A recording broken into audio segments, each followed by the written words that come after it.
Dumelang, and welcome back to It's my house.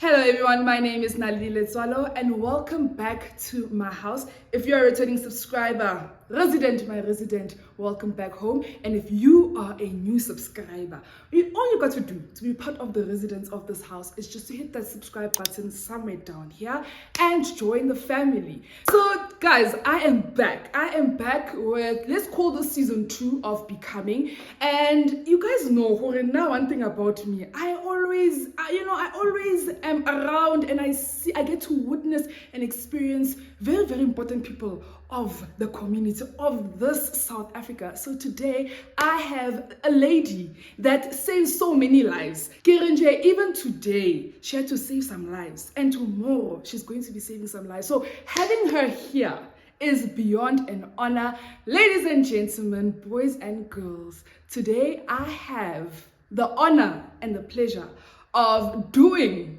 for the second time, Dr. Leago Sebesho. Wait, yes. I didn't check it with you. I was like, oh my god. I was coming on, I was driving on like this. But make sure you ask her first.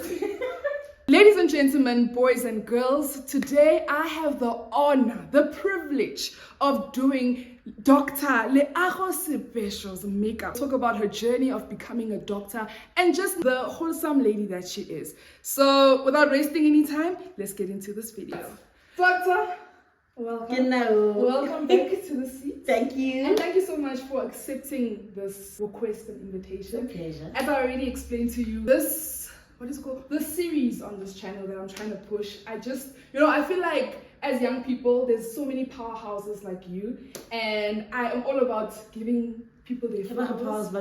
Yes, ma'am, thanks so much. I'm all about giving people their flowers, and just letting you know, Uguti, I know Uguti, the journey has been, but the fact that there's people like you that are perfect examples, especially to young people out there, that it is possible. Like, I really hope you enjoy this experience, and let's get chatting. Thank you for having me. So before we get into the main questions, we're gonna do what is known as rapid fire. So I'm gonna ask you 5 questions or 6. Don't think about it too much. It's just 2 options. There is 1 or 2 I'm like asking what's your favorite this. Okay. And this is the first part of us getting to know Dr. Leago. Okay. Are you ready? I'm ready. Alright, so we're gonna start the rapid fire in 3, 2, 1. Indoor or outdoor? Indoor. Okay. Mountains or beach? No. Don't think about it. No, you have to. You can't. I love both, but like Beach. Okay, texting or talking? Talking. Okay. Favorite day of the week? Wednesday. I really want to ask why Wednesday. Wednesdays is just a cute girly, man. Okay. Like Wednesdays, I feel like my momentum for the week is at optimal level. Yeah. Wednesdays just tend to be better. Everyone's happy on a Wednesday. Everyone's miserable on a Monday. Everyone's miserable on a Tuesday. Yeah. We're okay on a Wednesday. Yeah. Thursday and a sharper Friday by default. Naturally. You know what I mean? So Wednesday is that day. Okay, understand. What is your nickname or your nicknames? Lee. Okay. And then last but not least, on a scale of 1 to 5, how good of a driver are you? 5 out of 5. Hey! Thanks for that. As a German girl. And that concludes rapid fire. So now we're gonna get into just enhancing this gorgeous face that we already have here. And before we get into the questions, I'm going to just make sure that I pamper you with some steaming of the face, and then we'll get into the questions.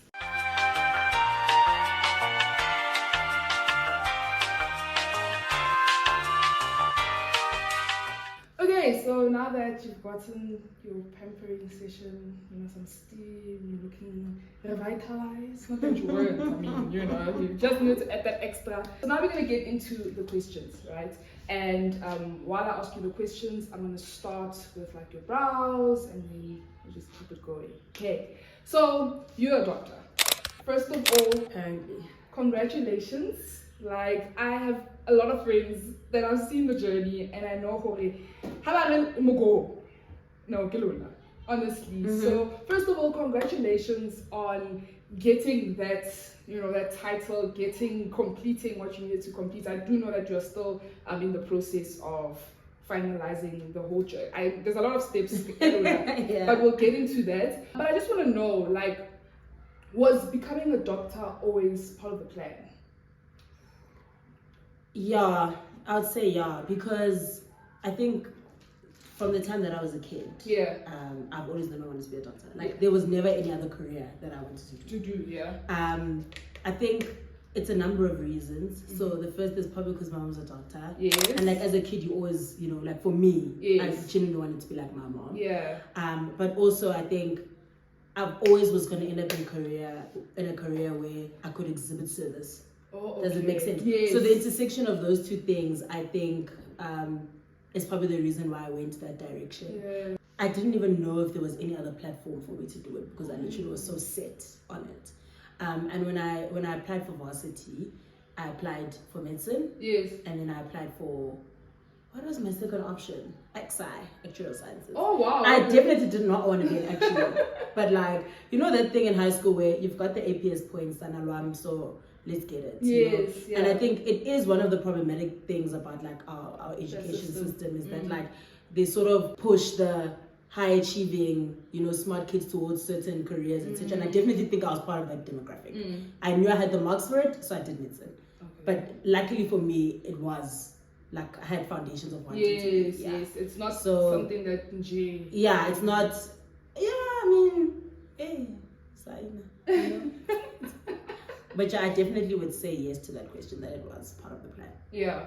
And I think I just, again, giving you your flowers, I definitely want to attest to that, guys. So some context, I met Leago like when we actually interacted a lot. It was in grade 11. Yeah, yes. grade 11. So we were both part of the junior, what is junior? JGC. Johannesburg Junior Council. Yeah.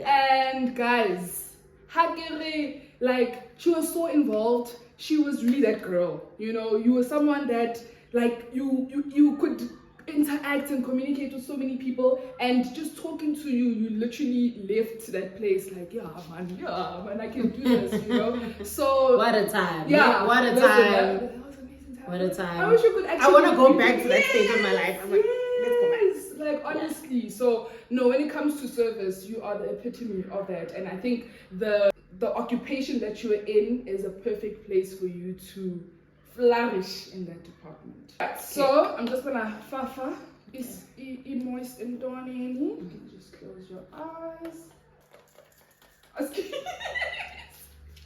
Man, just spray. Don't go by me. Just spray. I get my makeup done so often, but still, just spray. When I just spray, just don't mind me. The same way when you do my eyeliner, I'm going to cry. Yeah. Like. But you don't when you're doing your own makeup. Yeah. No. Naturally so.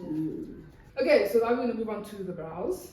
And now we're going to step into you sharing what the journey of becoming a doctor has been like for you, right? But before we get into some of those moments that really, when you think about the journey, that are like the highlights, and then some of the low moments, to the extent that you are comfortable to share.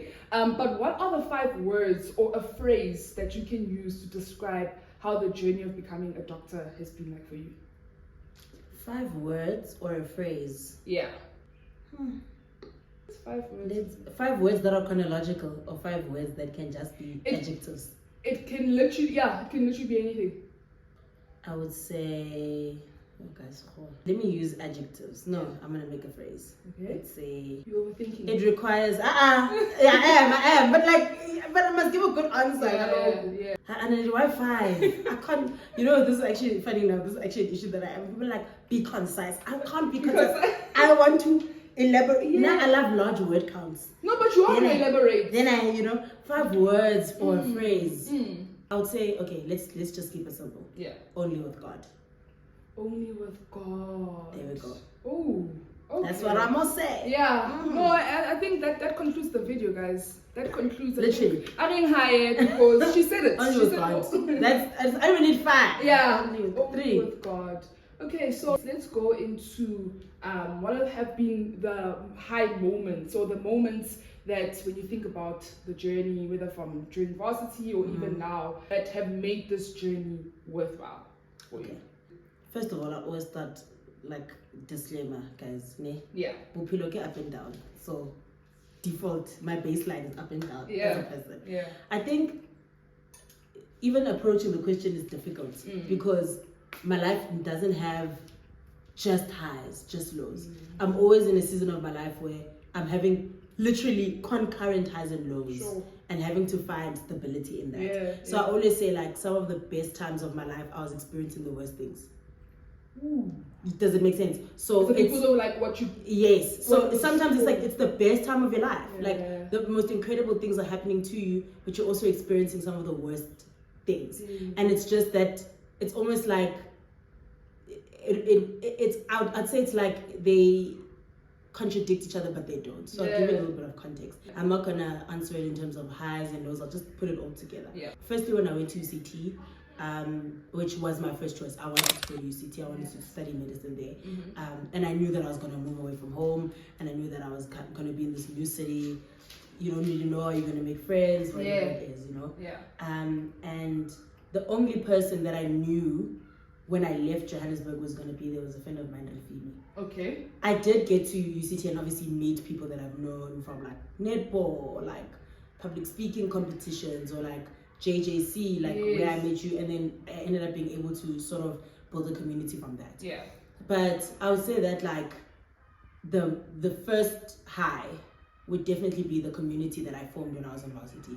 Like some of the best memories that I've got in varsity, the things that I've experienced were literally because of the community that I had. Like, God blessed me with literally the best friends. I first got to UCT, funny enough, I literally was like, every single holiday opportunity I'd come home. So like, when it was that 3 or 4 days you get in the middle of the term, then it's normal holiday, I used to come home every single time. But when I tell you that at the end of my degree, I literally would stay months in Cape Town. Like, like, do you know what I mean? Like, it was completely different from the way things went first year, because my community when I first got here was here. So I would like sort of like come home often so I could see my people, so I could see my family. But as I journeyed in Cape Town and I built strong relationships with people, they also became my family. So it didn't matter whether I was in Joburg or Cape Town, like I felt surrounded. So yeah, first year was interesting, like made incredible friends. Literally strong bonds, people I'm still friends with and close with even now. We went through the ups and the downs of being a first year in a new city together, etc. Like friends in my university class, friends from church, friends even from upper campus, because I was at upper campus is like the non-medical campus and one of the non-medical campuses at UCT. And I had a lot of friends that were at upper campus because in my first year I didn't stay in a medical res. Which I absolutely loved because I liked having friends from other degrees who think differently, navigate the world differently, would teach me things, etc. So yeah, that was that, right? Then end of first year we have that fees must fall, that hectic fees must fall. We were at home but raised for like 6 weeks. I would say that time was super hectic, but once again my community came through. You know, like we were having the right conversations, we're doing the right things, etc. And then this is where we get into the low. So now we get to second year. In 2017, I was in second year in 2017. I was in varsity during that time where, remember when UCT had those, I can't remember if it was 9 or if it was 11 suicides. It was during that time. What a scary time. That was a dark time. And unfortunately for me, one of my friends was one of the people that took her life. Right? And it was such a tough time for my friends. It was such a tough time for me as an individual. It's the first time in my life where I would say I experienced what people call anxiety now.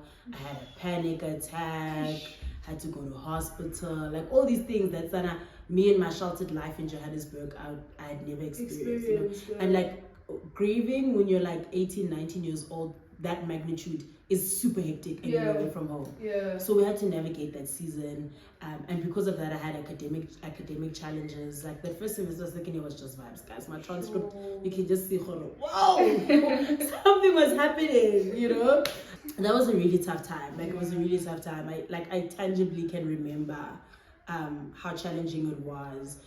It literally took me, like I came home, I had a conversation with my parents that like, guys, I'm actually really struggling. And then I got a psychologist, which helped me process the grief, because my issue with the grief wasn't just, oh, okay, you're sad. As a person who thinks deeply about things, I literally couldn't fathom, I couldn't reconcile. I literally, it was the thoughts, the confusion that was getting me. And I would literally sit in the library 8, 10, 12 hours and not productive because my mind is just wondering, thinking, what could we have done differently? This, like literally just over and over again. So yeah, we got over that season. Good community from family, good community from church, and also just allowing grief to do what grief does. And I think it's unfortunate for me that I had to experience that when I was 19. Some people only experience like extreme grief like that when they grow. You know, and I don't think I really understood the season that I was in at that point in time until I actually had to live through the other seasons. And I was like, oh, is this what I life see is about? what you were doing here. So anyway, we move on. So I had a couple of other losses that came. Like I think every year since I was in varsity, there's been someone important that has passed away. So 2018, a friend of mine that I went to high school with, she also took her own life. Then the following year, nothing happened. Then from there was COVID. You know, I lost my aunt during COVID. I lost my uncle to cancer during COVID. I lost my friend in my final year of med school. Like a lot of just back-to-back losses. So I'd say that like my university journey and my medical school journey was without, like I don't know what it's like not to be grieving when I was at school. Like grief was part of my baseline at school. Like I learned how to function in grief. Like you go to clinical rounds, something triggers you. I would literally know where I'm gonna go. If something triggers me, I know where I'm gonna go cry. Does it make sense? Like it was literally part of my baseline. Like I wouldn't be surprised if I had a day where I just couldn't. Grief was just grieving. It was part of like how I navigated my world, because it was just like back to back 2017, 2018, 2019, 2020, 2021, like that. It was absolutely insane, particularly my final year. I mean, my final year was the worst because in April, my uncle died, my mom's brother. In June, my friend passed away. And then in July, my dad's sister passed away.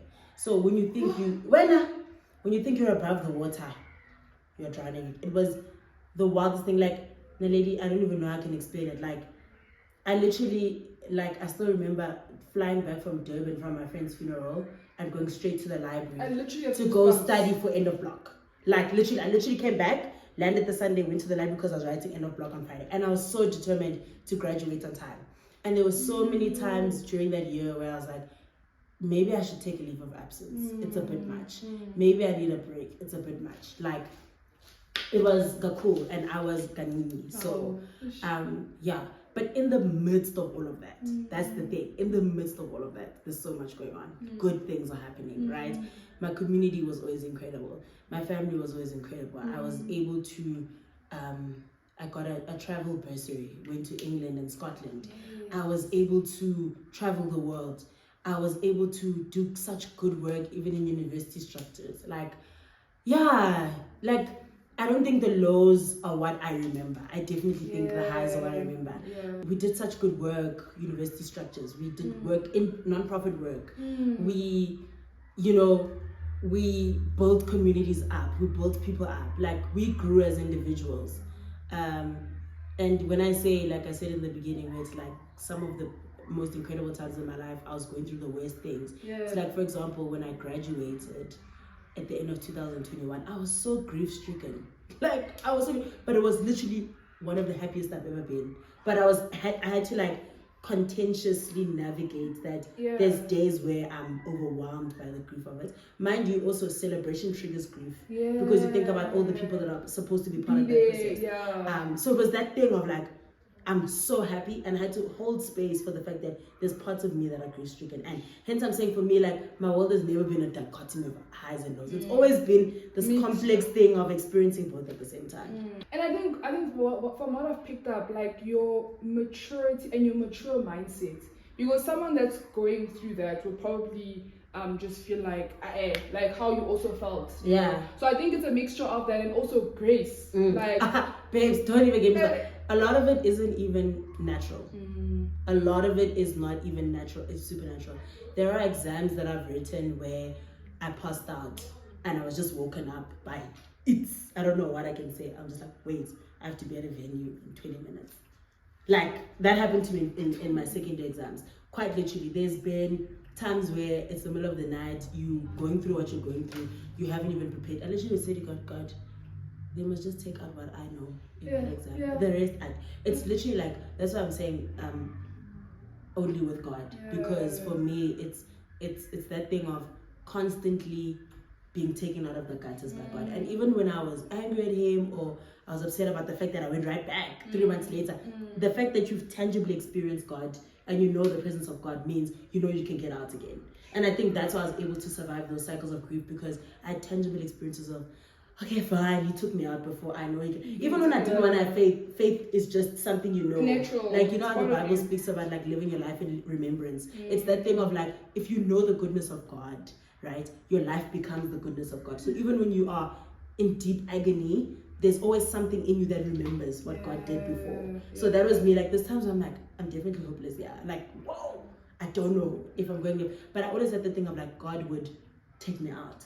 And I've got so many stories of being in church and my friends are laying hands on me, and I literally could physically feel burdens being released over me, you know. And so even I still remember like praying a prayer. I'm like, God, you once removed burdens from me. Can you do it again? You know what I mean? Because you know what it feels like for a burden to be taken off of you. So I feel like that's the highlights, the header, is even when I was like up, and people were like, but how did you do it? And I told people, my guys, you know, I had done the paperwork for a leave of absence.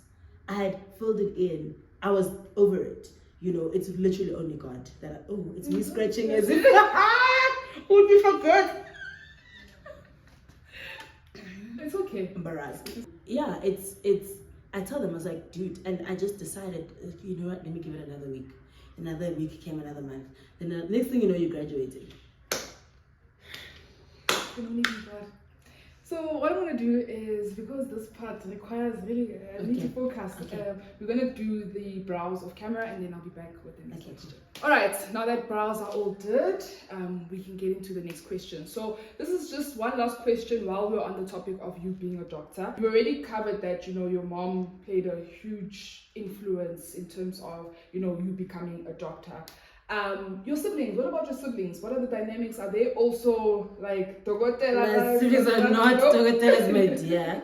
Hence I'm saying, I think for me it wasn't just about my mom. No, but funny thing is, we always say in a family, if one parent is a doctor, there's always that one kid. Yes, there's always usually just one kid. Yeah. So my brothers are both in the commerce corporate space. Oh, okay. My brother did accounting, and the other one did marketing. Oh, okay. The younger one did marketing. Yeah. So they literally live a completely different life to the life that I live. Are they following dad? Because if I'm not mistaken, your dad is a business man. Yeah, but still no, because my dad's a lawyer, but he doesn't practice law. Oh, yes, he does business, but also he's an entrepreneur. Oh, okay. He's an entrepreneur. Okay. My brother's 9 to 5 boys. Both of them? Both of them 9 to 5 boys. Wow. And they love it? Yeah, and they love it. Oh, that's good. That's good. Your family is very diverse, right? In terms of, you've got like the doctors, you've got your comments, you've got your lawyer. It's a nice balance. It's a really nice balance. Yeah, it's a good balance. Yeah. It's also the powerhouse of a family. So now I'm going to start with the I. And so just to expand again on what we're talking about, how God played a huge influence, and you know, you literally saying, I'm letting go and I'm letting God, you know. One thing I've also picked up and I really admire about your friendships, really beautiful people. I think even meeting them in person, I was like, okay, these are really, really lovely ladies. Spirituality has been, it looks like it's at the core of your friendship with your friends. So how has that helped you to navigate that? And in our times now, how important do you think it is for us to have those type of friendships? Because we all know how social media is right now. You've got people that are saying they're friends, but it's not really, it's not like, sometimes it lacks that authenticity. So what role has, you know, spirituality being at the core of your friendship played in your life, and how important do you think it is for a person becoming the woman of their dreams? Friendship has got such bad PR on the streets. Guys, I don't get it. Yeah. Friendship has got bad PR, and often when people like tell these stories of like their relational trauma, friendship trauma, I'm like, you know what, ne, guys, valid, you know. But I would answer that by firstly saying that friendship is ministry. Ooh. Like, friendship is ministry. People, Christian people, non-Christian people, whatever it is, right, have this thing where we inherently have this thing where we desire community, we desire companionship, and often that manifests itself as pursuing romantic relationships. But people don't actually understand that friendship in itself is ministry. Friendship in itself is such a strong version of companionship that it can do so much for you in your season of waiting on whatever God has for you, if you're waiting on whatever God has for you. Yeah. So for me, like, I always say, I'm like, guys, I feel like there's a blessing on my life for friendship. Like, God has been absolutely incredible in that realm of friendship. I have literally I love I believe in them more than I believe in myself. I love my friends. My friends have, it's not even like the things we do, the trips we've taken, the lunches we host, it's literally the times where you call your friends, it's a video call, and people are just praying with you. Like, my friends are those people that behind my back would pray and fast for me. And you only find out months later, oh yeah, no, actually we were fasting for you. We do it where, like, a friend of ours, if her parent is sick, we don't even call her and say, Sana, we just in the background, we say 5 days, this is what we're doing, we're gonna pray, we're gonna do this, So those are the kind of friends that I have. We challenge each other a lot. It's not easy, and I think this is the part that I think gets a bit tricky, is that there's this ease that people think this friendship is hard, guys. Doing relationships with people is hard. And I think perhaps for us, because Jesus is at the center, there's that thing of like, you are at the hands of mercy and grace every day, so you're more likely to hand out that mercy and that grace, I think, perhaps. But we challenge each other. We're like, Jamie, this is how it's supposed to be. It's uncomfortable. Sometimes I'm just like, why am I here with these people, really? Because they're not going to agree with me. They don't, like, So I think for me, friendship has been a game changer. I don't think I would have even graduated from med school without the friends that I have. I mean, like, you were just asking me about Soso, and there's a friend of mine, Soso. Love her. She's amazing. So many of them, like, just I have incredible friends. I know I single out Soso, but still. But particularly for this reason is that, like, during my final year, during all those losses, like, I think I had my own apartment, but I quite literally was cohabiting with her. She would wake me up for school every day. Wow. She would literally wake me up, and she doesn't even know what Red Cross hospital looks like, what Kritiskir looks like. But Soso would wake me up for school every day. They'd make sure that I eat. They would just check in. They would making sure that I'm getting up, moving my body. It's like, just even being in their presence made me keep going, you know what I mean? So I definitely feel like if I was isolated in my room alone, it would have been a completely different outcome. So to answer your question, I would say that friendship is ministry. I think friendship is a fundamental branch of everyone's life. And I wish it had the PR that romantic relationships have. And I wish people idolized friendship the way they idolize romance, and actually pursued it the way that they pursue romance, because it's so beneficial. It's absolutely, like, it's life-changing. I don't know the English to even, I don't think I'm even using the right words to describe friendship. And obviously it depends on what you want out of your friendships. That's also another thing, right? There's some people that are able to do friendship from a distance and they prefer it that way. There's some people that want to be like within close community. So for me, like, my love language is quality time. Like, I just want to be and eat the same air and breathe the same air as my friends. We could be doing two different things, but the fact that I'm in the same room as you, that's what I want to do. And then in terms of the part where you asked about spirituality being at the core, for us it is.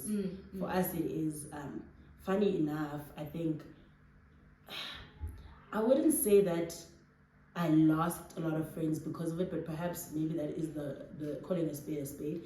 I think that when you're on a different spiritual journey to people, it does show in how you do your day-to-day and how you choose to do life. It doesn't mean you have beef with those people. It doesn't mean you don't wish them out. It doesn't mean that you can't ever be friends again, but perhaps you grow apart because there's a certain life that you're pursuing. And it's not to say the one you're pursuing is better than theirs, or that you're more righteous than them. That's not true. But you do navigate your world and do things differently. And I think for quite a while I was not insecure about it, but it worried me. But now I'm literally living in the freedom of friendship is ministry, guys, and if God wants me to experience Him through people, He's gonna bring them into my life. So yeah, for me, spirituality is at the core. I need to have friends where I can say, Jimmy, I need you to pray for me about this, and I'm gonna pray for you about that. Yeah. There's certain things that we navigate that you just understand when I reference the Bible, when I do this and this and this. But at the same time, not all my friends are Christian. Okay. I have a lot of non-Christian friends. I have friends from all walks of life. Who, I mean, I used to fast with my friends who are Muslim during Eid. Wow. I never used to say their prayers, but I used to, if they were fasting, I'd fast. Yeah. But I'm fasting to my God, you know, I'm fasting and I'm praying to Jesus, but just in support, because when I take out my lunch, it's all quiet. So I used to fast with them, you know, sitting with people, debating about history, debating about religion. It's some of my favorite things to do. And I'm still unshakable in my faith, but I do know that like Jesus was for the Gentiles, you know. Yeah. Like, in no way was he a person that only sat with the righteous, yeah. sat with the abasindisi, you know. So I live my life like that. Yeah. No, that's powerful. That's powerful. And I think what I really love from what you said is your friendships are very intentional. You guys are really, really intentional about this life thing and supporting each other wherever you can and however you can. And also the diversity that you have, it also speaks to your character. Remember how I said even in the beginning that you are one person that you're able to gel. Stop it. You're able to gel Stop with everyone, and it really speaks to your character. Like even with people that aren't necessarily like Christian, you still have that awkward, you know. So yeah, man, I'm gonna complete this eye because I'm going to cut the crease. And you know, Let us cutting the crease. Yeah. We're gonna cut the crease just a little bit, not too much, and then I'll be back with the next question. Now that the eye is done, something light, not too much, but you'll see at the end, you know. So now we're gonna go into the next phase of your life. Sweet. Right? So you, if I'm not mistaken, because I think that's where I saw you had posted that there's some big things. There's a lot of shifts, things that are happening. One being that you are going to pursue your studies. I was actually telling off camera that now I'm thinking you're going to be gone for like a couple of months. You know, you're going there for a long time. Firstly, congratulations. Thank you. Because I think it was like you guys were selected. Yes. It was like a select, like 16 of you. Yo, when there's multiple rounds, there's a lot going on. There's a lot going on. Yeah, wow. yeah. So congratulations on that. You. To the extent that you can share with us, what does that look like for you? Like, what are the next couple of months when you're actually going to be moving to Oxford? University side. How did that happen, and how is that going to look like for you? That is a big question. Yeah. Today. Basically there's a lot of moving pieces in my life currently. So I'll answer to the best of my ability. I'd say that from the time that I started my degree and I grew in the medical space, I always known that I wanted to do research. I always knew that I wanted to further my studies. I always knew that I wanted to contribute to the bigger conversation. So when I actually went to Oxford in 2019 as part of that travel bursary I mentioned, was the time where I think God planted it in my heart. Like, actually, I think I want to come back here, you know. But like I do with all things in my life, I interrogate the reasons why. Because you can't just say, oh, I saw this really great institution, it's prestigious, everyone wants to go to Oxford, and then you just go. You have to interrogate how it fits in the bigger picture for you, what you want to go to there. But I always knew, you know what, somehow, somewhere I want to go. And essentially that's where the journey started. I think the way that I navigated things, it's always been something that was on the cards. So towards the end of last year, beginning of this year, it's when I really started thinking about it, because I knew that I needed to apply for funding if I were to go, and I had deadlines that I had to meet. Yes. So it was a very difficult journey and complicated journey, because in May of this year, one of my friends passed away, who was also a doctor. It was one of my best friends, and it was such a difficult time. And I actually had decided I'm not going. I'm not doing it. I'm not doing it. I didn't have capacity to do the application. I didn't have capacity to go through the process. Incidentally, I had planned a trip to England for June. I was supposed to do England this and year. Amsterdam. Yeah, I was supposed to go watch Beyonce in Amsterdam and go to England to see a couple of my friends that are there. Okay. So after my friend passed away, I was like, yo, I'm not going on that trip. My friends convinced me to go. And I was like, gotcha, man, you convinced me anyway. My money, me. Yeah. I went. And I think when I got there, there's something about leaving the country that makes you realize that there's things that are bigger than you. The world just seems larger. Your problems seem smaller. I don't know. It's a weird thing that I just experienced. And I think that trip, it was a solo trip, even though I saw a couple of my friends, consolidated it for me that, you know what, let me just fight and try. And that's when I started the journey. So yeah, it's a very, I had to write motivations, blah, blah, essays, woo! Girl, the English that was required was high grade also. Like it took me like a couple of weeks to put it together. Yeah. And then after that got shortlisted, and then I had multiple interview rounds. Well, 2. All of this was this year? This is all this year. When? Yeah. Okay. While I'm also working a full-time job, doing calls. What did I say about Powerhouse? I mean, Sana, really, it was crazy, but it was actually a very rewarding journey because you have to introspect a lot. Yeah. You have to really interrogate your motives. Ask yourself your why about everything. Yeah. Why this? Why this? Why this? Why did you do this? Why did you choose that position? Why did you do this? And be able to sell yourself as an individual. But that also causes you to have to reflect on why you did those things. Yeah. You know? Yeah. So it was very interesting. So basically, I'm going to go study next year towards the end of my ComServe. And yeah, I'm going to Oxford. And there's a lot of moving pieces at the moment. I can't say. Ooh. There's a lot of wins from multiple directions. Yeah. But that's definitely a constant, is that I'm definitely going to Oxford next year. Yeah. Amazing. And what did family say about it? Like how does like because I think you and your mom have a close relationship. Very. You guys talk all the time. Very. Even now, my phone was ringing. Yeah. Thinking about that queen. No, my mom we have, interestingly, very different but similar personalities. My mom is a get up and go person. Okay. So even when I said I'm going to city, she never think of, no, I want you close to home. She was like, Tamaya. Yes. She's that person. Yes. She's like Tamaya. Yeah. So she's more excited about England than I am. Nice. Like I think she's excited because she just has planned all the trips to come visit. Yes. But like, yeah, she's not even concerned about me going. My brothers are excited, my dad, my distant relatives. I think that it's that generation that's older. Yes. When are you gonna come back? Yeah. And also, funny enough, the question that I'm getting the most, which is not what are you gonna go study? What are your plans? It's when are you gonna get married? If you're going I knew it. Oh, I had one question. Especially, I think it's because I'm at that age, mid-20s, approaching the 30s. Linyalo. That's the question I'm getting. I'm like, guys, ask me about my career aspirations. Ask me about, no. If you're going to England, when are you going to get married? And they're probably also now thinking, no, she's probably going to meet someone there. Hey, Sana. And I'm like, you know what, Naledi, I'm not there. Yeah. Like, if it happens, love that for me. But also, like, what I'm doing right now is I'm building. And I'm not saying that it has to be separate things. It can be two things that come together, which... Yeah. But like I'm not like navigating my life thinking, if I move to England, how is this gonna affect my prospects of marriage? Like I definitely don't move like that. Yeah. Also, like one of my I don't know what to call her, but she's just an incredible woman I know who's in the Christian ministry space. She always says we're citizens of the world. The world is a lot smaller than you think.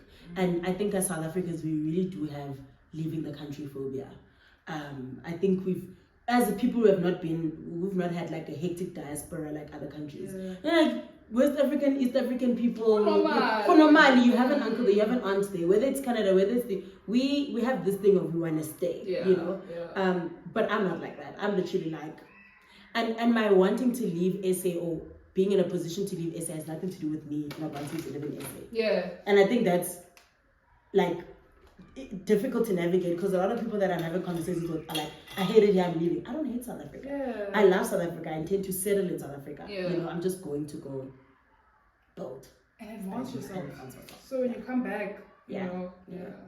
All right, so we're going to move on to applying the foundation. And then I think we're almost done with the questions. We love to see it. I normally say this is the part where we go deep, but I feel like our conversation, Jay, has been so deep. That was 20 minutes ago, man. So let's move on to the foundation. Now we're on to the second last question, right? So this particular question is, what would you say to the 16-year-old you?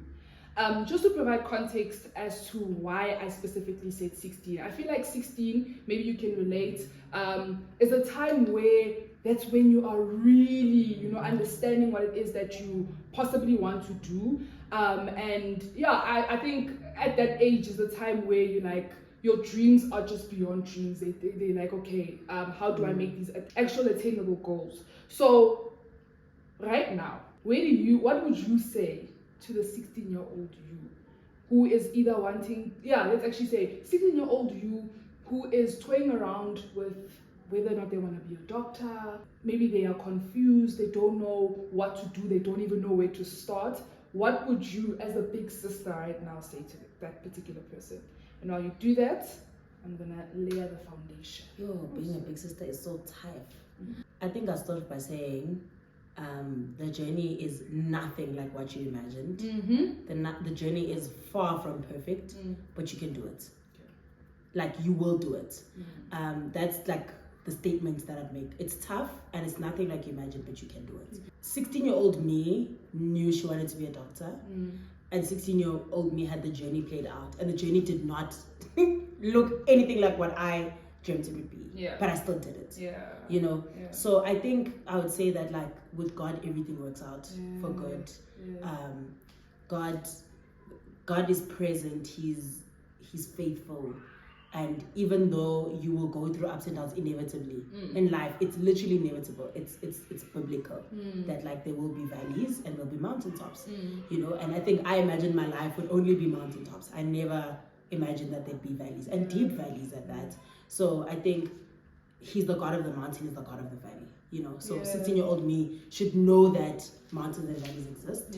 And I think if I'd known that the valleys were so deep, I would have, not to say you can never prepare for it, but I think that naive thing walking into it makes it 10 times worse when now you're like, is this what this is also? I also would say that, like, retrospectively, still become a doctor. Do it because it's what you love. And I think 26-year-old me would regret not have done it.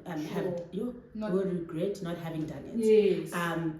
I love being a doctor. I love clinical medicine. It's showed me absolute flames, but I have no regrets about that. So I'd say what's planted in your heart and the desire that's planted in your heart is valid, and follow it. And if at some point you want to pivot or change that trajectory, there's always room for that. It's okay. And then the last thing is, it doesn't have to be perfect. I think 16-year-old me, 26-year-old me were perfectionists. I still am a perfectionist. I was a perfectionist then. I want everything to be perfect, and I think in many ways it made certain things more difficult for me, or I didn't go after certain things because I felt like it couldn't be perfect. And sometimes, like, perfection is debilitating because you can actually do really great things, but trying to pursue perfection it cripples you when you realize that, whoa, so I think it doesn't have to be perfect. It just has to be your best. So I definitely would say, girl, fight that demon that is perfection while you're still young. Because even in my 20s, it's still a battle that I'm fighting. But you're aware of it. Yes. And I also think at 16 I wasn't aware of how detrimental that toxic perfectionism could be in my 20s.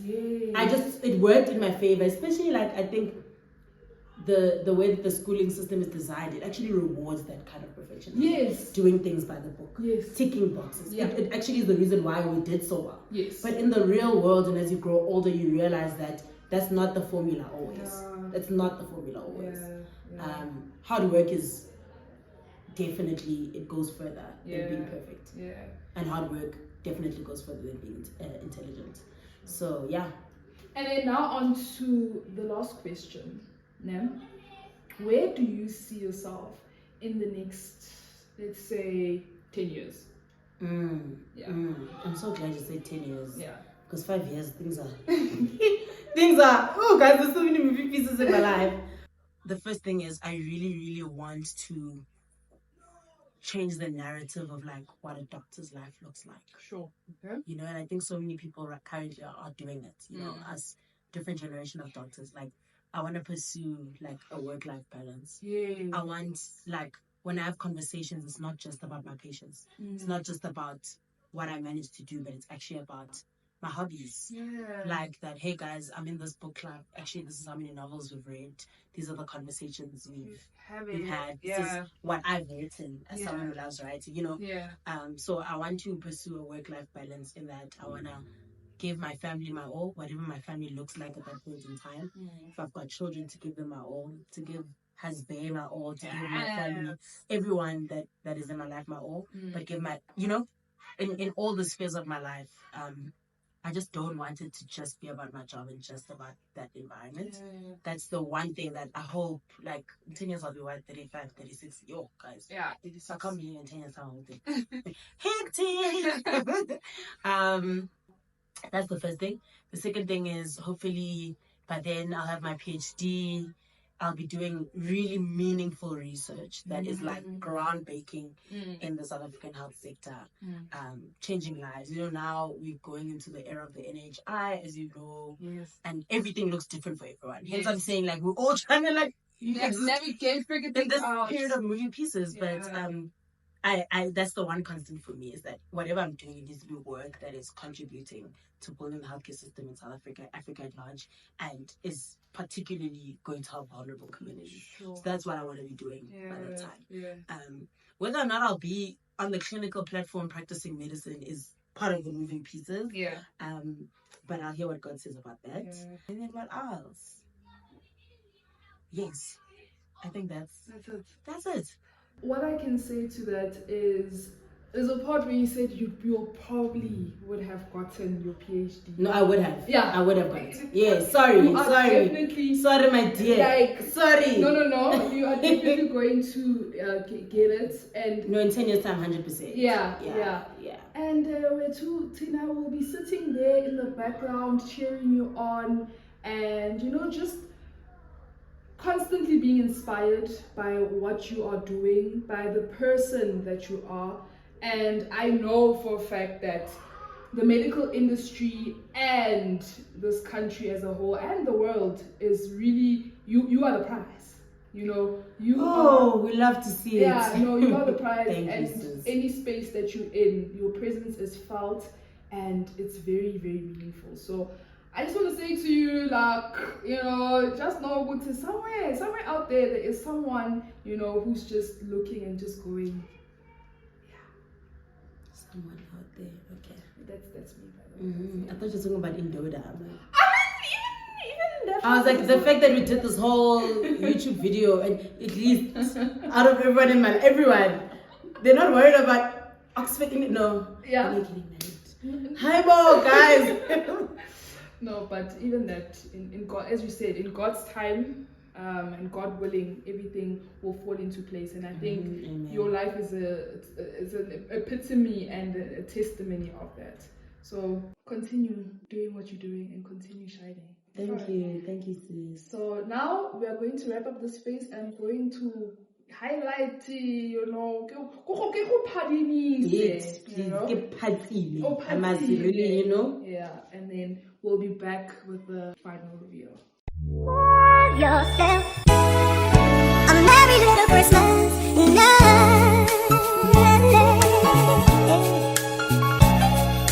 and have yourself a merry little Christmas.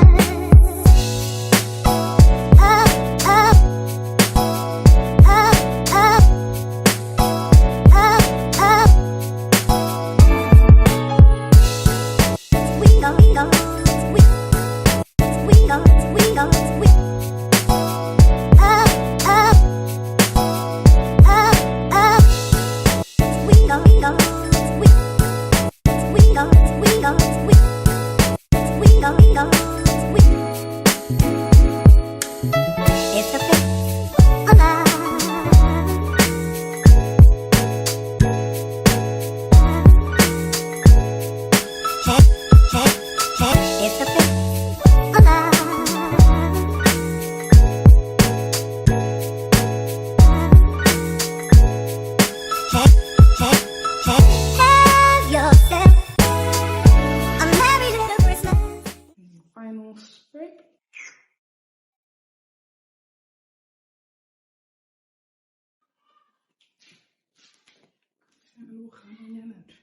Had to hold my breath. You want to put a career? Alright. Okay, and just like that, we're done. What are you doing? Also, it's us doing it right in front of the mirror, but you can't actually see. I can't see from that mirror. I'm officially gonna do the reveal, and I hope you love it. This is us. Oh, I'm afraid you ate, ma'am. I'm afraid you ate, ma'am. Oh, what a gorgeous girl. What a gorgeous. Oh, Lily's child. And I mean, all I did was just to enhance. Oh, because Lily's, it was already there. Lily's child. Oh, Lily's only daughter. Oh. Thank you, girl. This You is love beautiful. it? Thank you so much. I love it. I love it. I love you so much. Perfect. Dimlona. Dimlona. Purr. And that's that. Thank you so much for giving me your time just to chat and talk about you and you know what the future holds for you. And I want to wish you all the best. And like I said, like I told you, that I will be in the background just cheering you on, praying for you, and yeah, continue letting God use you. And there. Thank you, sis. There. I really hope that you enjoyed your time here again. Okay, for the second time For in the this second chair. time. And yeah, thank you so much. Thank you for this. Oh, I know, pero white ibile. makeup. And that's a wrap, guys. I really hope that you enjoyed this video. If you did, you know what you need to do. Make sure that you like this video, share it, comment down below. Let's flood the comment section with some well wishes for Leago. And yeah, like, this was absolutely fun. And make sure you stay tuned for the next one, because I'm coming back with fire, by force. And I'll see you guys on the next video. Bye.